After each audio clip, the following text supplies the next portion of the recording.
Noi abbiamo guardato attentamente e sentito Zaia e le Lanzarin snocciolare dei dati.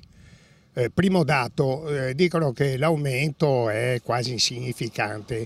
Qui abbiamo avuto aumenti del 200%, quindi non so di che cosa si parli. Poi l'altra questione è che dice ma qua ci sono appartamenti di 250 metri quadrati, ma dove li ha visti Zaia?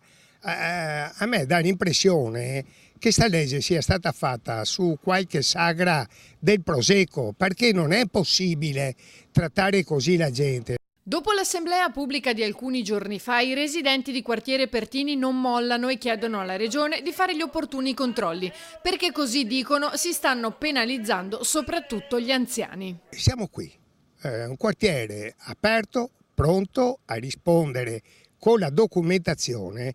Io in ufficio ho centinaia di documenti, nomi e cognomi, non uno, centinaia di poveri cristi che si sono visti da un lato mandare lo sfratto perché hanno raggiunto i 20.000 e €1, dall'altro aumenti sproporzionati che non stanno nei cieli in terra e quindi lotta dura in questo caso. Zaia ci dice che ci sono 14.000 richieste di appartamento.